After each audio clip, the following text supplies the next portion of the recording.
현재 어떤 비행체의 속도가 빨라질수록 어떤 공기가 빠르게 돌파할수록 이렇게 공기 압력이 조종사라든지 타고 있는 승객을 이렇게 누르게 되는데요.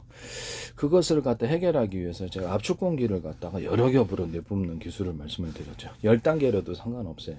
그래서 외부의 막을 형성해서 일종의 그 압력을 외부에 형성하는 방법으로 인해서 하나서 초공동 의뢰처럼 약간 압력을 미리 보내가지고 이제 예를 들자면 막 물러가라 이렇게 하면 이제 미리 일꾼들이 치워주는 거죠. 이렇게 불편한 것들을. 그러면 이제 거기서 그렇게 자유롭게 움직일 수 있는 게 내가 일일이 근데 외부의 압력을 형성을 해주는다는 거죠. 그냥 그다음에 이제 내부의 압력을 형성해주는 방법이 있는데 일단은 기체를 어떤 그 미끄러지도록 어떤 공기 압력이 이렇게 들어오면 그것도 코팅 기술이 있어요. 페인트 코팅 기술이 있는데 그래서 유리석용 코팅제, 사람 유리막 코팅제를 넣어가지고 그것을 여러 겹으로 방어막을 친다는 거죠. 그래서 공기가 우리가 이렇게 그 하다 보면은 우리가 힘을 갖다가 작용하기 위해서는 그 병 같은 것도 딸려면은 미끄러지면은 잘 안 되잖아요. 그래서 우리가 힘을 딱 하다 보면은 어떤 물체를 갖다 열거나 이렇게 움직이를 할 때 미끄러져서 힘이 전달이 안 되면은 그것이 압력이 전달이 안 돼가지고 힘이 전달이 안 돼가지고 안 끌어지는 그런 경험을 하신 적이 있을 거예요. 그것처럼 비행체의 코팅막을 갖다가 앞으로는 코팅 기술이 중요할 것 같은데요. 그래서 코팅 기술을 여러 겹으로 많이 해서 비행체가 받는 압력이 흘러나가도록 이게 그 미끄러지는 거죠. 흘러나가도록 해서 압력을 받지 않는 이런 방법이 있습니다. 또는 기체의 내부 안에 외부 압력을 견딜 만큼 강한 금속, 일반적인 금속을 여러 겹으로 가주는, 여러 겹으로 가서 그 안에도 코팅을 해주는 거예요. 그래서 금속을 비행체다 그러면 금속으로 만들어지지 않습니까? 그 안에도 금속을 만들고 안에도 코팅 기술을 주는 거예요. 안에도 비행체에 가 만들어질 때 유리석용 코팅제, 사람 유리막 코팅제를 내부 안에 제조를 아예 해서 만들고 여러 겹으로 해서 막을 여러 겹을 해준다는 거죠. 이 그 금속체도 또는 그 안에서 내가 어떤 그 기압을 만들어 외부에 내가 그 압축 공기를 내뿜었잖아요. 그럼 안에서도 이렇게 기압을 압축 공기를 내뿜어서 기압을 어떤 형식으로든 여러 겹으로 만들어주면 외부에서 압축 공기를 내뿜어서 압력을 형성해서 압력을 저항하는 공기압이 주는 압력을 저항해서 이렇게 그 행동을 겪었던 비행체의 움직임을 자유롭게 하는 기술과 안에서 금속 기술을 여러 겹으로 해가지고 외부의 압력을 견딜 수 있도록 또는 코팅 기술을 해가지고 외부의 압력이 나한테 직접적으로 전달이 안 되고 흘러가도록 그렇게 해서 압력을 낮추는 방법이 있고 동시에 내부 안에 압축 공기를 여러 겹으로 내부 안에도 내뿜을 수 있어요. 그래서 압축 공기를 내부 안에서도 내뿜어서 뭐 어떻게 형식으로도 만드시거나 형식은 뭐 수없이 다양하게 있겠죠. 그렇게 해가지고 압력을 내부 안에 있는 어떤 조종사나 어떤 승객 같은데 이런 것을 압력을 해소하는 방법이 있어요. 그래서 그 안에서 이제 이렇게 자유롭게 움직일 수 있거든요. 이런 부분을 제가 말씀을 드립니다. 여객기 같은 것도 기압을 형성해서 지금 다니고 있기 때문에 그 말씀을 드리는 거고요. 이와 같은 기술을 외부로 압축 공기를 여러 겹으로 내뿜어서 어떤 압력을 비행체가 빠르게 움직였을 때 압력을 버티는 기술과 내부 안에서 어떤 금속을 여러 겹으로 둬가지고 근데 코팅을 많이 해가지고 코팅을 내부로 이 금속구들에게 만들 때부터 그걸 준다는 거죠. 그래서 매끄럽게 외부의 압력이 나한테 전달이 안 되도록 한다는 거죠. 코팅 기술을 그렇게 하는 방법과 안에서 기압을 여러 겹으로 이렇게 안에서 압축 공기를 여러 겹으로 내뿜어서 기압을 형성해 줌으로써 외부의 압력과 내부의 압력을 동시에 이렇게 형성해서 안에 있는 어떤 조종사가 받는 압력이든지 또는 승객이 받는 압력을 감소시키는 기술을 사용하시면 제 기술이 되겠습니다. 제가 우라늄, 토륨, 플루토늄을 어떤 탄약이라든지 또는 어떤 폭발 또는 어떤 장약이 멀리 나가게 하기 위한 것이 장약이고 탄약은 폭발하기 위한 것인데 우라늄, 토륨, 플루토늄의 가루나 액상 구조 또는 그것을 증기 구조를 캡슐 안에 넣어서 할 수 있다고 제가 말씀을 드렸었거든요. 그와 같이 하시면 제 기술이 되겠습니다. 또는 우라늄, 토륨, 플루토늄을 폭발 구조로 가져갈 때 이것을 서로 우라늄, 토륨, 플루토늄을 혼합해 준다면 더 폭발력이 강하다. 폭탄으로 갔을 때 이 기술을 쓰시면 제 기술이 되겠습니다. 오늘 우라늄, 토늄, 플루토늄으로 이제 원자력 발전을 한다 했을 때 뭐 엄청난 큰 물을 갖다 끓인 게 아니라 작은 솥 단위로 이렇게 물을 끓여서, 이건 석탄이나 석유 발전, 가스 발전할 때도 쓸 수 있는데, 그 다음에 물을 하나로 합해주는 이 기술을 사용하시면 제 기술이 되게, 그럼 그 물을 작은 단위로 쪼개서 끓이는 거로 되게 빨리 끓여, 연료도 소모가 덜하다. 이렇게 해서 전기 발전을 하시면, 원자력 발전을 하시면 제 기술입니다. 석탄과 석유, 가스 발전할 때도 이 기술을 쓸 수가 있습니다. 또는 석유 정제할 때도 작은 단위로 이렇게 끓여가지고 하나로 합해주는 이런 정제 기술도 쓸 수 있다. 석유 정제할 때도 제가 전파로 끓이는 방법, 그 다음에 태양광, 이렇게 태양 방송국 어떤 반사판처럼 해서 오목한 홈을 파가지고 태양광을 집중시켜서 그래서 열기를 태양광을 이용해서 에너지가 덜 들죠. 그렇게 하는 방법과 서로 파형이 틀린 마이크로웨이브 전파를 상중하로 조사하는 것, 또는 서로 파형이 틀린 적외선 전파를 상중하로 조사해서 회전해주는, 그래서 전자레인지 안에서는 그릇이 돌아가지고 전파가 돌아가는 거예요. 그래서 이렇게 추출이 증기화시키도록, 추출이 쉽도록 하는 기술을 사용하시면 제 기술이 되겠습니다. 또는 이렇게 석유 정제할 때 이렇게 수소를 넣으시잖아요. 수소를 상중하로 이렇게 넣는 기술, 물의 깊이를 따라 단계별로 넣는 기술, 이것은 콜라라든지 아니면 맥주라든지 탄산 넣을 때 쓰는 기술입니다. 또는 전자레인지 안에서 전파를 길이를 틀리게 해가지고 뭐라 그럴까, 그렇게 전자레인지를 만드시면 제 기술이라니, 골고루 위에서부터 위, 중간, 아래 골고루 데운다는 겁니다. 전파의 길이를 틀리게 해서 전자레인지 만드시면 제 기술이 되겠습니다. 남의 기술 도둑질 하지 맙시다. 그렇게 하시면 제 기술이고요. 또는 초음파 세척기 같은 데서 서로 그 파형이 틀린 여러 개의 초음파를 쏴가지고 물의 진동, 물을 좀 진탕을 시켜준다는 거예요. 그래서 물에 거센 풍랑을 만들어주거나 해서 세척할 수 있는, 이렇게 잘 떨어지겠죠.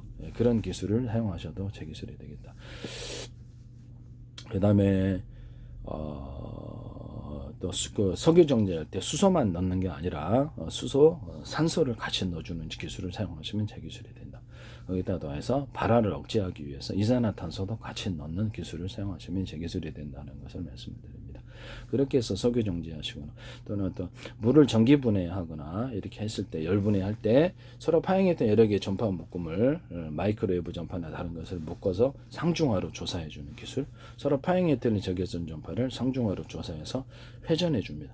전파가 회전해 준다는 거죠. 그릇이 돌아가는 게 아니라, 전자레인지 안에서 그릇이 돌아가지만 그렇게 해서 회전을 시켜주면 토네이도 같은 회전력이 생기게 되는데, 뭐 이론적으로는 전력만 충분하다면 토네이도도 인위적으로 일으킬 수 있습니다. 그래서 어쨌든 여기서는 뭐 그 물에서 전기 분해법 플러스 열 분해법으로 해가지고, 그래서 물을 증발을 시켜서 수소 산소 분해를 해가지고 얻는 이런 기술도 제가 말씀을 드렸습니다. 거기다가도 역시 방송국 반사판처럼 해가지고 오목한 홈을 이렇게 파서 태양빛을 반사해서 이렇게 열을 일으켜주는 이런 방법도 같이 동원할 수 있다. 아니면 밑에서 연료가 좀 넉넉한 석유 많이 나는 나라는 연료 밑에서 끓이는 방식도 상관없다라는 거죠. 이 기술 사용하시면 제 기술입니다. 우라늄, 토늄, 플루토늄을 어떤 분말 구조로 가지고 다니다가 비행체 같은 경우 장기 앞으로는 그것을 액상화 시켜주고 증기화 시켜주는 이런 기술을 쓰시면 제 기술이 되겠습니다. 얘는 이제 어떤 비행체를 이걸로 연료로 해서 뭐 약간 뭐라 그럴까, 방사능 염려가 좀 없는 군사적인 데 사용되는 그런 기술인데, 여객기로는 좀 어렵겠죠. 여객기로는 방사능 문제가 좀 있어서 어려울 것이나, 군사적인 무기나 어떤 폭약 구조에서는 상관없다라는 거죠. 무기 구조에서는 그렇게 해가지고 하시면은 제 기술이다라는 것을 말씀을 드립니다. 그걸로 이제 이렇게 연료를 이렇게 태워서, 이건 연료는 이제 부탄가스잖아요. 그거는 연료를 우라늄, 토륨, 플루토늄의 전기 구조로 간다는 거죠. 이렇게 해서 이렇게 해서 그럼 속도가 엄청나게, 에너지 단위가 크기 때문에 엄청나게 빨라질 것이다. 이렇게 하시면 제 기술이 되겠습니다.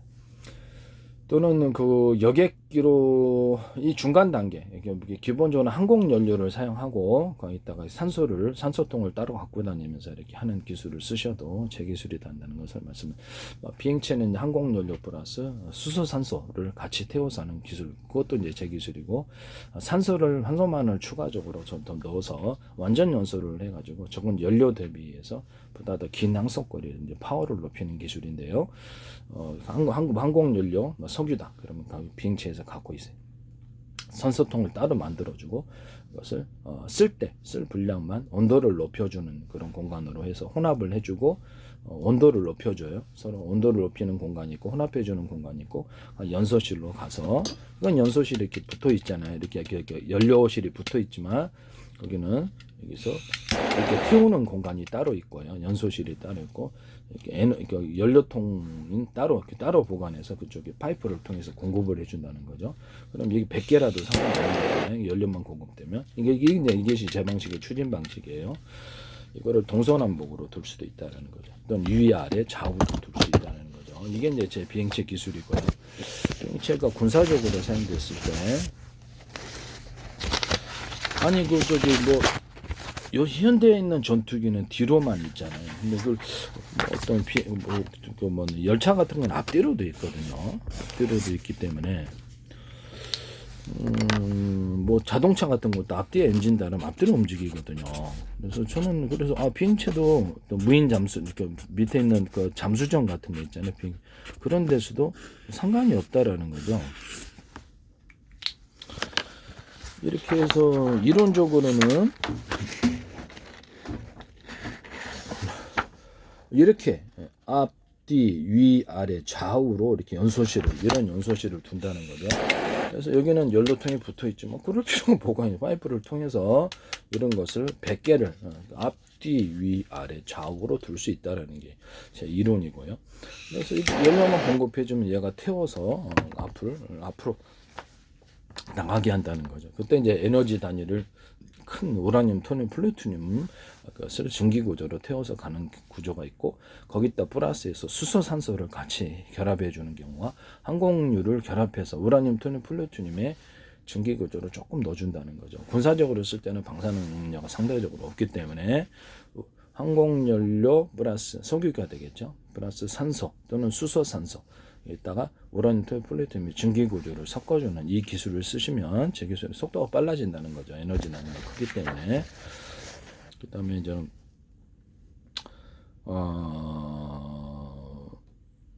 현재 보면은 그 제트 엔진이 있지 않습니까? 제트 엔진이 있는데 그 드론에다가도 제트 엔진 우크라이나에서 하시잖아요. 제트 엔진이 있는데 이 제트 엔진에다가 같은 연료를 이게 이제 제트 엔진이라고 합시다. 여기서 블레이드가 있는 그래서 공기를 흡입하고 내보이고 이 방식 제트 엔진이 없는 이 방식을 같이 결합한 엔진을 만들 수 있는데요. 연료가 뭐가 됐든 상관이 없죠. 항공유도 될 수 있고 수소, 산소도 될 수 있고요. 우라늄, 토륨, 플루토늄 증기 구조도 될 수 있어요. 이것을 제트 엔진과 결합한 구조를 만드시면 제 기술입니다. 이것도 굉장히 속도를 높일 수 있는 단순한 기술에 해당. 연료통이 서로 다르게 달려 있어도 상관이 없다라는 거죠. 이것을 드론에다가도 적용하셔도 드론 속도가 빨라지겠죠. 항공기에다 적용하셔도 제 기술이라는 것을 말씀을 드립니다. 제가 이제 비행체가 빨리 움직이게 하기 위해서 비행체 이제 연소실을 이렇게 있고 연소실이 이런 연소실이 있다라는 거죠. 연소에서 가는 길이 있고 그것을 앞뒤 위아래 좌우로 둘 수 있다. 그래서 미사일이 딱 온다 그러면 이걸 가동시켜서 이쪽으로 미사일이 이쪽으로 오면 이쪽으로 딱 피하고 이런다는 거죠. 그래서 이 잠수정도 프로펠러 방식이든 뭐든 이렇게 바닷속에 넣은 잠수정도 이와 같은 구조를 가지시면 제 기술은 팬티 하나에 구멍 뚫고도 전 세계 특허 났어요. 그래서 이거 남의 기술을 도둑질해서 함부로 하시지 마시라고 말씀을 드립니다. 이론적으로는 이게 가스 불꽃이 그럼 이것도 약불로 조절할 수 있다는 말씀이죠. 강불로도 조절할 수 있고 그러면 그거를 비행체가 떠 있을 때 이것을 이렇게 약간 밑에서 약간 분사해 주는 방식으로 오랫동안 채공하거나 적어도 드론이다. 그럼 또 일반 비행체다 그러면 프로펠러가 밑에서 돌려줌으로써 프로펠러가 있으면 바람이 밑으로 향하죠. 그러면 보통 공기는 위로 향하기 때문에 밑에 있는 공기와 위에 있는 공기에 부딪혀서 하나의 막이 형성됩니다. 그러면 비행체가 그 안에서 미끄럽게 움직일 수 있는 기술이 되는 거고요. 이것을 이렇게 드론이나 항공기 배 밑바닥에도 둘 수 있어요. 이렇게 해서 무게를 들어 올려 준다는 거죠. 이 기술을 쓰시면 제 기술이 되겠습니다. 뭐 사족 보행 로봇이라 군사용으로 이렇게 그 소총 달아갖고 움직이잖아요. 그러면 그것도 역시 밑에다가 이걸 달아준다는 거죠. 사족 보행 로봇에다 그런 무게를 들어 빨리 움직일 수 있는 기술이 되는 거고요. 밑에서 이제 이렇게 바람의 힘으로 바람이 밑을 내뿜으면 무게를 들어 올려주기 때문에 그 안에서 무게가 짓누르는 이런 브레이커 현상을 없애준다는 거. 그래서 빠르게 움직일 수 있는 기술에 해당하게 되겠습니다. 로봇계 같은데 사족보행 로봇을 뒤편에 이게 프로펠러를 달아가지고 계단을 올라가 경사질 때 다리 힘만으로 올라가지 않고 이렇게 하시면은 제 기술이 되겠다라는 것을 말씀을 드립니다. 일단은 여기다가 밑에다 달아준다. 그러면 이렇게 탈부착식으로도 돼요. 탈부착식으로 돼서 드론이 어떤 무거운 짐을 이렇게 실었을 때 밑에다 달아줘갖고 탈부착 이렇게 양력을 일으켜서 무게를 좀 더 들어 올려준다라는 거죠. 탈부착식으로도 된다. 그거 하시면 이제 제 기술이 되겠습니다. 그리고 여기다가 어떤 선풍기 프로펠러 팬이 있는데 여기다 오목한 홈에 뭐 네모나든 세모나든 길쭉하든 홈을 파줘서 바람이 거기 부딪히기 위해서 시원하게 하는 기술을 사용하시면 제 기술이 되겠습니다. 에어컨이나 다른 데서도 할 수 있고요. 이 기술을 쓰시면 제 기술이 되겠습니다. 그래서 비행체 같은 데에는 밑에다가 다도 이렇게 그렇죠. 바람을 좀 더 이렇게 밑에 어떤 비행체가 갖고 있는 어떤 짐이다. 그러면 무게를 들어 올려 줄 수 있는 힘이 되고 어떤 헬리콥터 아니면 드론이다. 그러면 여기다 홈을 파주면 보다도 추가적인 양력을 일으킬 수 있어요. 이렇게 만드시면 되겠어요. 일단 모터다. 그럼 모터의 프로펠러 팬이 지금은 이렇게 한 개잖아요. 선풍기 같은 것도 2개, 3개 달 수 있고요. 뭐 배 같은 데도 프로펠러 다니잖아요. 그것도 2개, 3개 이렇게 몇 개로 달리는 이렇게 뭐 돌릴 수 있는 힘만 있다면 상관이 없는 거죠. 그렇게 해서 이렇게 어떤 이거를 설계하시면 제 기술 항공체도 그래서 약간 크기를 틀리기 위해서 대중소 그렇게 해서 프로펠러 팬을 여러 개로 달아 놓으면 추가적인 양력이 생긴다는 제 기술을 쓰시면 제 기술이 되겠습니다. 어떤 프로펠러 팬뿐만 아니라 비행체 동체에다가 또는 바다 위에 어떤 배 이런 데다가 홈을 파가지고 뭐 동그랗거나 해서 바람이 위로 들어 올려주는 이런 현상을 만들어서 연료를 줄이거나 속도를 빨리게 하는 기술을 사용하시면 제 기술이 되겠습니다. 비행체 동체에다가도 할 수 있다라는 것을 말씀을 드리고요. 그와 같이 하시면 제 기술이 되겠습니다.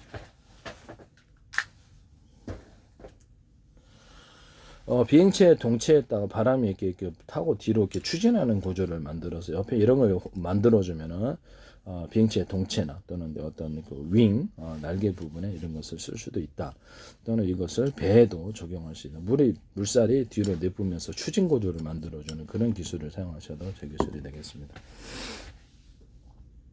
그 다음에 비행체의 수직 이착륙에서 연탄구멍 방식으로 이게 약불로 땅을 태워도 괜찮다면 이거 내뿜으면은 연소실에 내뿜으면 그것을 열을 분산시켜서 연탄구멍 수십 군데의 구멍으로 이렇게 열을 분산시켜서 서서히 뜨게 하는 이런 기술 구조도 가지거나 작은 연소실을 둬가지고 불꽃을 해서 비행체의 무게를 들어올리는 수직 이착륙 기술을 사용하시면 제 기술이 되겠습니다. 또는 거기다가 프로펠러 팬을 같이 달아주거나 이게 두 가지를 겸해주거나 압축 공기를 내뿜어서 비행체 무게를 들어올려 이것도 같이 겸할 수 있다라는 것을 말씀을 드립니다. 같이 쓴다는 거죠. 또는 뭐 제 방식의 어떤 비행체가 있으면 그렇죠. 약간 이런 비스듬히 사선 방식으로 내뿜어서 땅을 태우지 않고 비행체를 가운데로 양력이 모이기 위해서 들어올려주는 수기 이착륙 기술을 사용하고 약간 어느 정도 높이 올라가면 그 다음에 태워서 본격적으로 밑에서 올라간다는 거죠. 이 기술을 쓰시면 제 기술이 되겠습니다. 공중에서 정지하고 있었을 때도 이게 정지하고 있었을 때 프로펠러 팬이 안정적으로 이렇게 밑에서 드론이든 뭐 항공기든 이렇게 하면은 비행체가 정지하는 기술로 사용하게 되는 거예요. 상공에서 정지한다는 거죠. 이렇게 되면 상공에서 이렇게 정지하는 기술에 해당하게 됩니다. 비행체가 그대로 떠 있다라는 거죠. 이 기술을 사용할 수 있다라는 것을 말씀을. 원래는 불꽃이 이렇게 보였는데 불꽃이 보이면 적에게 들킬 수 있으나 상관없다면 약불로 조절하면서 이렇게 떠 있을 수 있을 만큼의 부력은 항공기에서는 양력이죠. 이렇게 있을 수 있다는 그 기술을 사용하시면 제 기술이 된다라는 것을 말씀을 드립니다.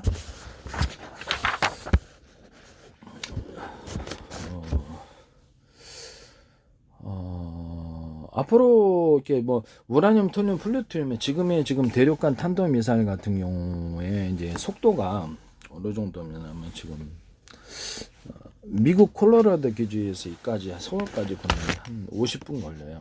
그래서 약간 그거보다 좀 더 빠른 미사일이 있어요. 이렇게 빠른 어떤 이런 탄도 미사일들이 존재하는데, 그럼 만약에 이것이 여객기로 바뀐다면 사람이 타고 다닐 수 있는, 첫째는 군사적으로 타고 다닐 수 있는 그런 비행체로 만들다면, 여기서 그렇죠. 이렇게 서울에서 미국까지 1시간 정도면 갈 수 있다라는 거거든요. 그러면 그것을 어떤 그 미사일에 갖고 있는 이런 연료를 태워가는 구조를 10개로 만든다면 어떻겠습니까? 10개로. 좀 더 빨라지겠죠. 이게 되게 단순하죠. 그래서 지금 현재 있는 어떤 블레이드 방식의 공기를 빨아들이는 이런 구조를 그럴 필요가 없다. 연료하고 공기만 공급하면 될 거 아니냐. 그러면 이것을 블레이드라는 장치가 없어지므로 비행체가 가벼워진다는 거. 현재 전투기는 블레이드를 갖고 있어요. 갖고 있는데 이거를 이 방식 이걸 갖다가 앞뒤 수없이 숫자대기로 많이 넣는다는. 겉으로는 이제 하나일 수 있어요. 이 안에 겉으로는 하나인데 이 하나가 안에가 20개도 들어갈 수 있어요. 20개나 물론 근데 이제 연소실이 그 열을 버티지를 못하니까 노출형으로도 가능하다라는 거죠. 이게 겉에 이제 노출 굳이 뭐 이렇게 그렇게 겉으로만 이렇게 이 정도까지만 하나로 해주고 엔진 열이 있으니까 여기서 내뿜는 이것을 그냥 노출시킨 채 20개짜리를 만들어 놓으면 속도가 빨라진다는 거죠. 그래서 이론적으로는 대륙간 탄도미사일에서 나오는 그건 이런 분사 구조를 이게 이렇게 태워서 나가지 않습니까? 그럼 이렇게 20개 넘으면 어떻겠습니까? 속도가 더 빨라진다는 게 제 이론이거든요. 그래서 이거를 블레이드라는 장치가 무게가 있고 부피가 있다고 그냥 그걸 제거를 한다는 거죠. 제거를 하고 이론적으로 여기다가 연료통을 여기는 달려 있잖아요. 연료통을 따르게 해서 파이프로 공급을 해준다는 거죠. 항공유 플러스 우라늄, 토늄, 플루토늄의 이런 그 증기 구조를 혼합해 주거나 수소산소를 추가해 줄 수 있어요. 이렇게 해서 간다는 거죠. 이해가 가시죠? 그렇게 되면 이것이 속도가 높아진. 여객기로는 좀 힘들겠죠. 방사능 문제 때문에. 군사적으로는 괜찮거든요. 그래서 이런 부분을 우라늄, 토늄, 플루토늄 분석했던 가지고 있는 에너지 단위가 커서 그렇죠. 그래서 이거를 추가적으로 연료통은 각각 있고 이렇게 동서남 그 앞뒤 위 아래 좌우로 들어있는 연소실에 연료를 공급해 주면 된다는 거예요. 일단 이제 블레이드가 하는 역할이 무엇이냐라는 공기를 흡입해 주는 공기 안에 뭐가 있어요? 근데 산소가 있는 거죠. 그러면 이거를 추가적으로 수소산소가 이제 공기잖아요.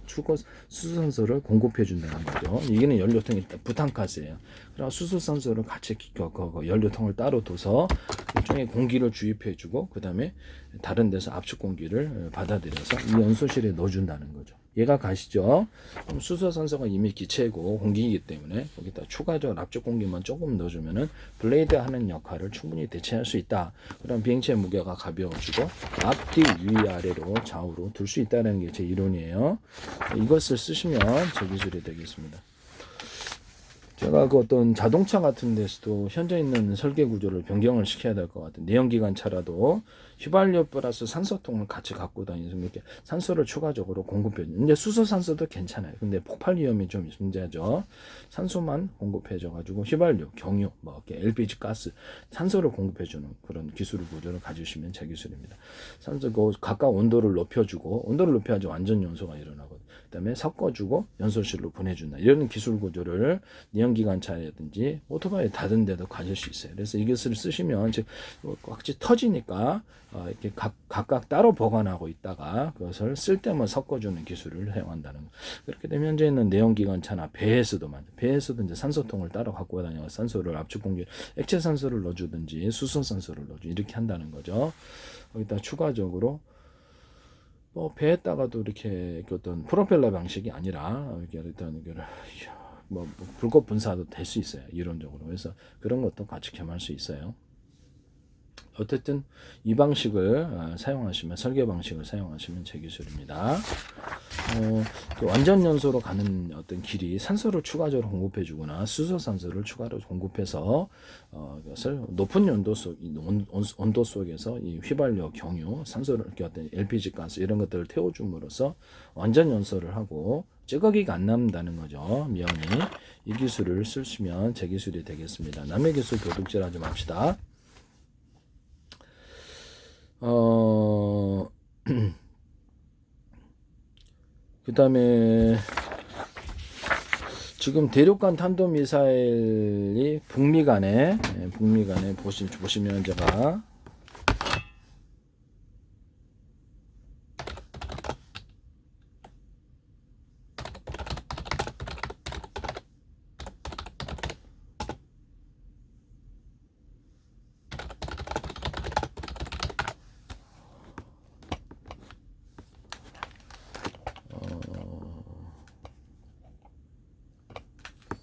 이것을 보시면 미국 콜로라도 기지에서 발사한 대륙간 탄도탄은 서울 도착에 50분 안에 도달하는데요. ICBM은 뉴욕, 모스크바 한 30분 안에 도달합니다.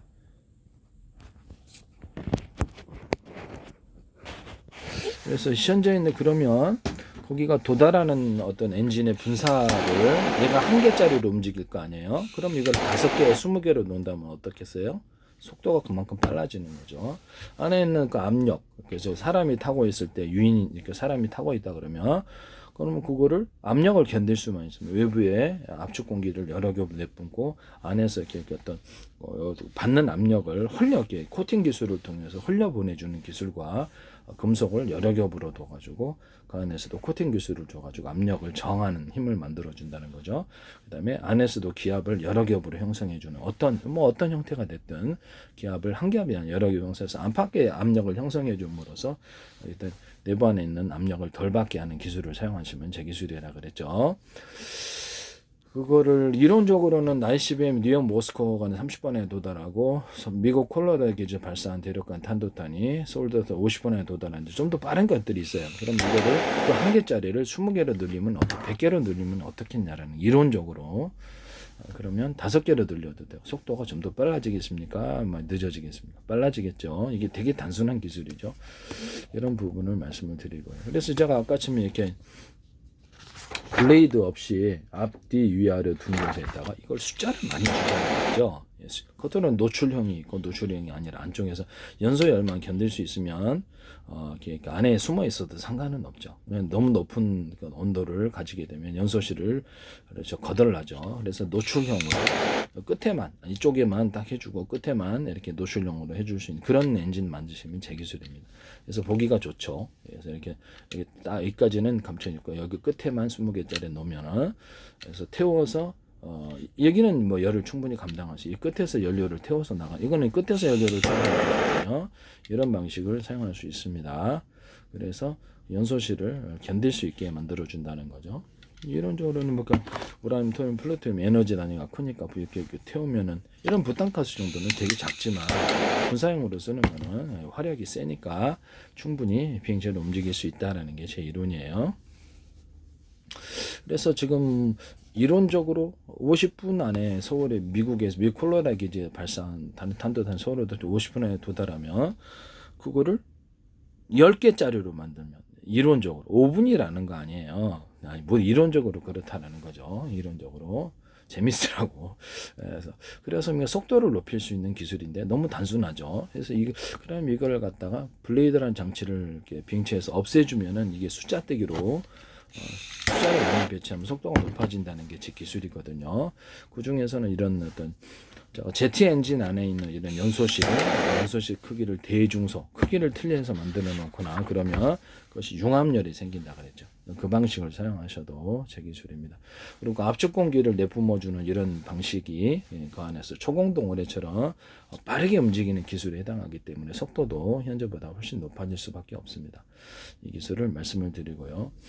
향후에는 우리나라 제가 좀 조심스럽습니다만 지금 그 헬리콥터 방식이나 아니면 어떤 드론 방식으로 해서 프로펠러기로 이렇게 수직 이착륙 하시잖아요. 그다음에 약간 머스크 우주 발사체에서도 우리가 동영상을 볼 수 있듯이 수직 이착륙을 이렇게 올라갔다가 다시 내려와서 수직 이착륙하는 모습을 우리가 봤단 말이에요. 동영상을 통해서. 그래서 이거 수직 이착륙이 앞으로는 일반화될 것이다. 여객, 그러니까 일반 승객을 태우는 전투 기술은 이미 있는데 저는 있다고 생각합니다. 전투 기술은 이미 전투기로는 존재하고 있는데 그것을 일반에게 공개하지 않을 뿐이다라고 생각하고 있고요. 그것은 이미 밝혀진 수직 이착륙 기술이라는 거죠. 그래서 모스크의 유성 발사가 다시 이렇게 수직 그 불꽃을 내뿜으면서 다시 제자리로 돌아오는 그 장면을 동영상에서 우리는 봤거든요. 그래서 이런 부분을 그러면 그런 불꽃을 내뿜는 모습을 만약에 불꽃을 이렇게 내뿜고 20개로 만들면 어떠냐라는 거죠. 그럼 속도가 빨라진다는 게 제 생각이에요. 그래서 이거를 현재 있는 인천공항이나 뭐 어떤 김포공항이나 우리 갖고 있는 공항이 필요 없을 수도 있어요. 장기적으로는 이제 아주 시간이 좀 있어야 될 것 같긴 한데 장기적으로는 좀 필요 없어질 것으로 생각합니다. 그래서 지금 드론 방식, 이렇게 프로펠러 헬리콥터는 이렇게 제자리 이착륙이 가능하고 드론 택시나 이런 것도 제자리 이착륙 앞으로는 이게 파워가 세질 거기 때문에 기술 발달을 가다 버려서 이것이 이렇게 수직 이착륙기를 통해서 안전하게만 하다면 이렇게 좀 더 이렇게 좀 안전은 만약에 안전이 보장이 안 된다면 소용이 없겠지만 안전하게 그렇게 되면 비행기 못 하죠. 네, 그래서 안전하게만 한다면 뭐 제주 같은 데도 그냥 고속터미널 같은 데서 타가지고 그래서 이렇게 제주를 곧바로 가는 시대가 올지도 모르겠습니다. 그냥 그럴 거라고 기술의 발달로 인해서 그럴 거라고 생각하고 있습니다. 그래서 이렇게 속도가 이제 그때는 빨라지겠죠. 전기 추진만으로 하지 않고 이렇게 어떤 비행체가 떠가지고 제트 엔진을 안에 달아가지고 이렇게 비행체 수직 이착륙으로 프로펠러를 뜨고 그다음에 그래서 이렇게 이런 분사 제트 엔진 분사해서 간다는 거죠. 이 두 가지를 결합한 여객기가 나올 수도 있어요. 그렇게 되면 수직 이착륙이 가능하면서 동시에 이렇게 간다는 거죠. 이 기술을 쓸 수 있다라는 것을 말씀드립니다. 그러면 여기에 이제 인천공항 같은 이런 공항이 필요 없는 시대가 온다라는 거죠. 그래서 이런 부분을 이제 기술의 발달로 이제 그것이 일반화될 것이다. 지금은 아직 대중에게 기술을 안 나타낸 군사적으로만 생각하고 있지 않나라고 저는 생각하고 있어요. 이론적으로는 가능한 부분이다라는 거죠. 뭐 일반 드론 택시에다가 프로펠러로 수직 이착륙하고 이렇게 제트 엔진으로 이렇게 연료 분사해서 가면 속도가 빠르거든요. 그래서 이런 부분이 헬리콥터에도 이 기술이 있는 걸로 알고 있어요. 헬리콥터도 이렇게 프로펠러 방식하고 이렇게 제트 엔진 분사 방식 이미 무기로서 존재하고 있다라는 것을 말씀을 드립니다. 그래서 아무래도 이것이 일반화되면은 그냥 고속터미널 이런 데서 이렇게 가서 타고 인천공항까지 걸리는 시간이 있잖아요. 금포항 걸리는 시간이 되게 굉장히 시간이 걸리죠. 수속도 그렇고 그러면 여기서 비행기 탑승 수속 이런 게 있어요. 그러니까 그런 것들을 포함하면 그냥 앞으로는 시내에서 곧바로 비행체가 떠서 제주도 가거나 또는 심지어는 미국이라든지 외국에 갈 수 있어요. 일본 같은 데는 가까우니까 일본 같은 데 가지고 우리가 비행기가 가는 시간이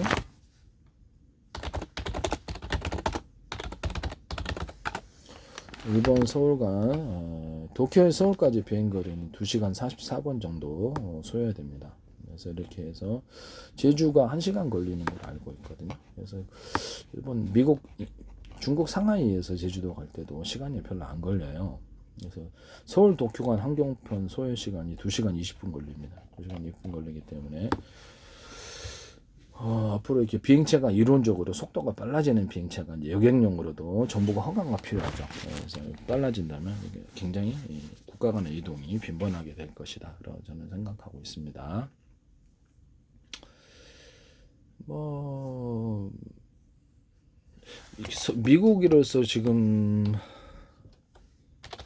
미국 서울 비행 시간, 미국 서울 비행 시간이 이게 어느 정도 하냐면 15시간, 뉴욕에서 서울까지 15시간 36분 걸리는데 이게 앞으로는 이게 몇 시간 안에 도착하거나 심지어는 이제 먼 미래 기술에 있어서 제가 황당한 소리 한다고 생각하시겠지만은 대륙간 탄도미사일이 50분 안에 도착하니까 인간이 이게 압력을 여객기에서 받는 승객이 일반 승객이 탔을 때 조종사 훈련을 거치지 않잖아요. 기압 훈련을 압력을 견디지 거치지 않게 기압 훈련 이 기술만 있다면 압력을 견딜 수 있거나 편안하게 갈 수 있다면 이론적으로 한 몇 시간 안에 3시간이나 2시간 안에 가는 이런 비행체도 나올 수 있어요. 지금 초음속기가 7시간 안에 가는 거는 있는 걸로 알고 있어요.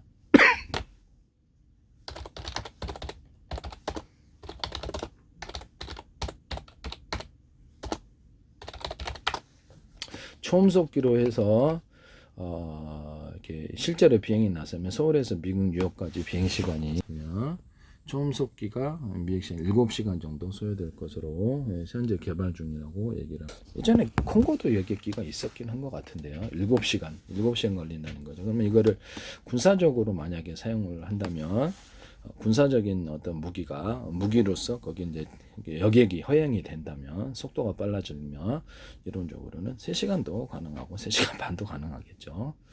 대륙간 탄도미사일이 여기서 미국 콜로라도에서 서울까지 50분 걸리니까 그거보다 빠른 거 있어요. 좀 더 빠른 거. 이거를 이론적인 하나짜리를 20개짜리를 배치한다면 속도는 더 빨라질 것이고 그 안에서 어떤 받는 압력이 무인 비행선은 더 괜찮죠. 무인 비행선은 그 압력을 충분히 견딜 수 있으니까 무인 비행선은 짐을 나르는 정도.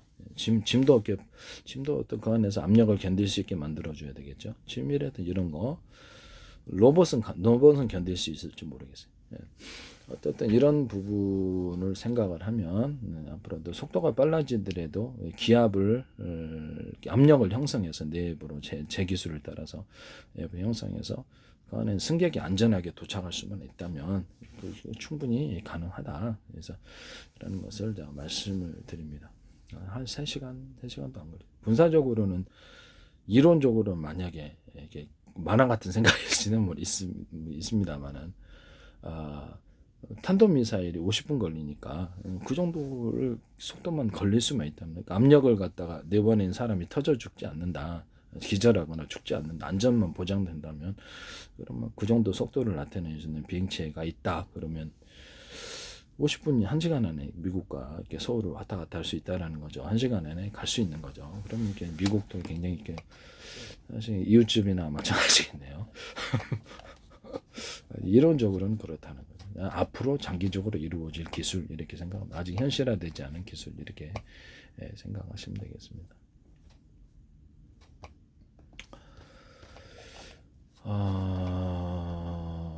그래서 다가오는 초음속 여객기 시대가 서울에서 파리까지 도착 이렇게 해서 서울에서 파리까지 다가오는 초음속 시대 이런 부분은 있습니다. 그래서 속도가 앞으로는 빨라질 거고 수직 이착륙기가 이제 이렇게 속도가 이제 좀 더 빨라지면은 이런 앞으로 이거는 공항 같은 것은 필요 없는 도시에서 그냥 탈 수 있는 거죠. 안전하기만 하다면 처음 비행기 나왔을 때 사람 타기를 두려워했을지도 모르죠. 이런 부분을 말씀을 드립니다. 여기서 보면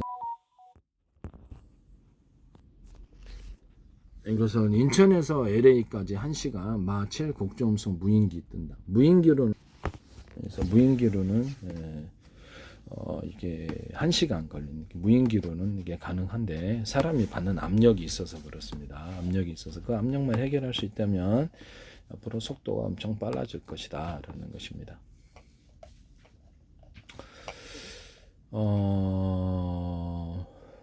어떤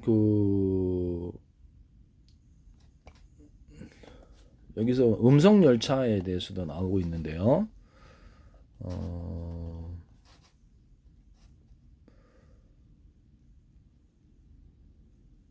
음성 열차 같은 경우는 미국 회사가 하이퍼루폰이라는 음성 열차 회사가 있는데 캡슐 안에서 이렇게 어떤 열차가 움직이게 되고 튜브 안에서 그래서 지금 현재 서울에서 부산간 이동 시간에 비행기로 55분 걸리지만 음성 열차가 개발하면 서울 부산간 이동 거리가 16분. 지금은 고속 열차가 옛날보다 빨라졌죠.